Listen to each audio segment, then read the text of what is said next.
usapang New Zealand Immigration Consultant o kaya New Zealand Immigration Advisor po tayo ngayon. Kung gusto nyo pong malaman kung paano, kung kailan, at magkaano ang babayaran nyo kung sakaling kayo po ay kukuha ng immigration consultant dito po sa New Zealand.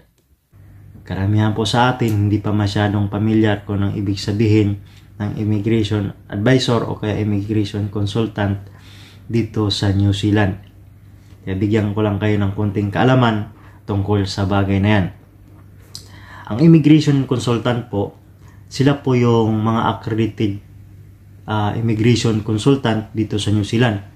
Sila po yung mga personnel na mag-aasikaso sa pag-a-apply mo ng visa o kaya sa paglalodge mo ng visa dito sa New Zealand.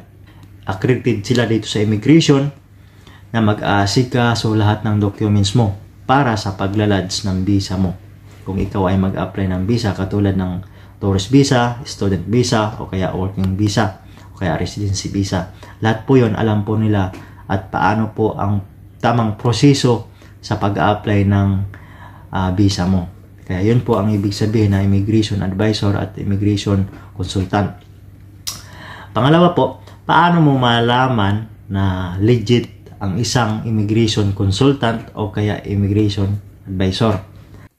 Malalaman nyo po kung ang immigration consultant ay legit, ganito lang po. Bago po ilalodge yung visa nyo, pagkasunduan nyo yung magkaano at saka kung magkaano ang bayaran nyo. Ngayon po, bago nila ilalodge yung visa nyo, may isisind po sila sa inyo na kontrata. Ang kontrata po, nakalagay po doon kung sino sila at saka yung mga accreditation number nila at saka yung mga contact number nila, kung saan po sila nakatira. Yun po, doon mo po malalaman na legit yung mga immigration consultant. Kasi nakalagay po doon yung mga complete details tungkol po sa pagiging immigration consultant o kaya pagiging immigration advisor nila. Kaya yun po, doon mo po malalaman kung ang nakuha mong immigration consultant ay legit at saka doon po sa hindi legit. Pag wala pong sinin sa inyo na kontrata na pipirmahan yung dalawa, ay hindi po yun legit na immigration consultant o kaya immigration advisor. Pangatlong tanong, magkaano ba ang bayad sa immigration consultant o kaya immigration advisor dito sa New Zealand?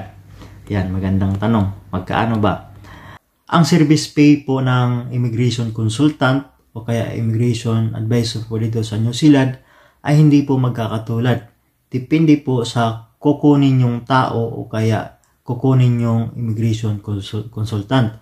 Pero nag-rate lang po siya sa 2,000 New Zealand dollars. Ang iba po, ang bayad po sa service pay nila ay 1,800. Kalimitan din po ang iba naniningil ng 2,200 New Zealand dollars. Nakadepende po yun sa kukunin yung immigration consultant.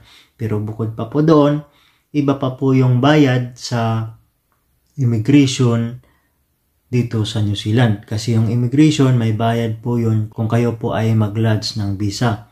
Kalimitan po ang bayad pag working visa ay 750 New Zealand dollars. Pero kung mga visitor visa o kaya tourist visa po ay hindi po lumalayo doon sa 200 to 300 New Zealand dollars pag-apply ng visa mo. At saka isa pang dahilan, mahirap po kung kayo lang po mag-apply ng visa nyo kasi matagal po kasi paulit-ulit po yon kung ano mga kulang i-email sa inyo, kaya mahirap po masyado. Pero kaya naman po kung sakaling sanay na po kayo sa mga online application.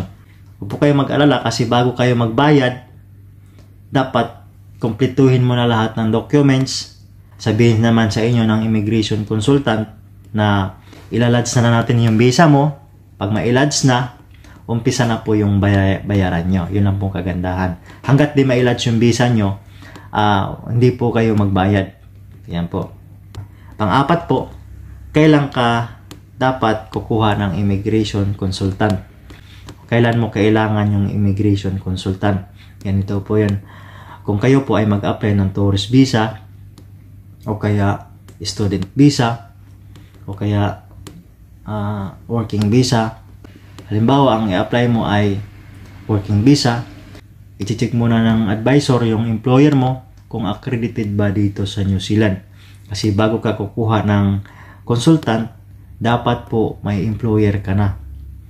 Kasi hindi po kayo makapag-lodge ng visa kung wala po kayong employer. Ang kailangan mo lang, maghanap muna ng employer dito sa New Zealand, yung accredited employer, at mabigyan ka ng kontrata. At saka itanong mo rin sa kanila, sa employer mo, kung sila ba ay accredited employer dito sa New Zealand.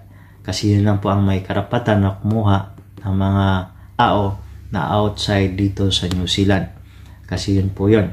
May tinatawag pa nila doon na token. Yung token na yun, yun ang pinakasusi para makapag-apply kayo o kaya makapag-lodge kayo ng visa.